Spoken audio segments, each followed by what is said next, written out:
I had this other experience I just wanted to share about. This was a DMT experience where I realized that, we all have the capacity for evil if we aren't careful, in a sense. So the DMT kind of dissolved my ego very quickly. It was the first time I ever did DMT. It was sitting in a circle with a group of people at Esalen. This was Terence McKenna and you did DMT with Terence McKenna? Yeah.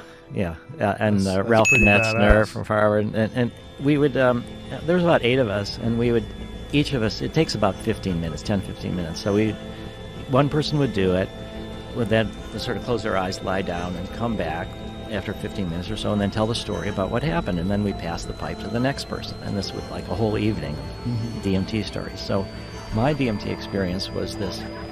I saw this horizontal line, then I saw a vertical line, then I saw color, it turned red, then it turned into cubes, like squares, and then it turned into like an M.C. Escher painting that was just, and then I was gone. And it didn't make sense, then I was gone. And then I just had this insight that in the deepest recesses of who I think I am, in this inner voice that's kind of always talking to you, that I was using English. And I didn't invent English. It's all the product of all these people that came before me. So even in my most inner private self, I'm intermixed with everybody else and everything that came before me. And I had this beautiful experience of going back to the Big Bang and all of this kind of sweep of evolutionary history, and I'm part of everything, and everything's part of me, and it was all this beautiful stuff. And then I realized this sort of logical part of my mind was like, well, if everything's part of you and you're part of everything, then Hitler is part of you too. Ooh. It's inner, and that was very shattering for me. That was in the DMT experience? That was in the DMT. Did you see Hitler in the experience? I did. And like a million golden Hitlers floating around you? Well, that we all have that capacity, that if we want to claim that we're connected with everything, that it's not just the evil out there, that it's potentially in me. And it was very shattering. And the next day, we did ketamine. And so this is where I did more see Hitler. So this is actually an experience it was very depressing and shattering to realize that I couldn't just say all the evil's out there, that I have this capacity, that Hitler's inside me. So the next day under ketamine, I was hovering above and behind Hitler as he's giving one of these speeches, like the Nuremberg rally kind of things.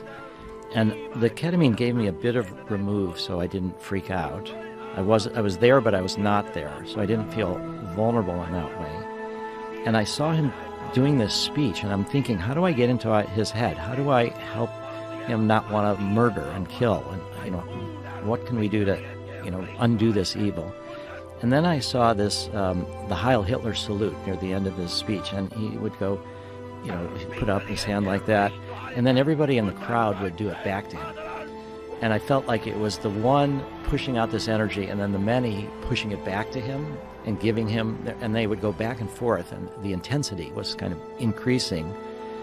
And at that point, I was just realizing there's no way to get into his head, that it has to be voluntary, and that he was getting so much from it that he wouldn't, and I felt this panic rising above me, and I felt that if I were to panic, I would never be able to be effective in the world, that I would just have to turn away from that.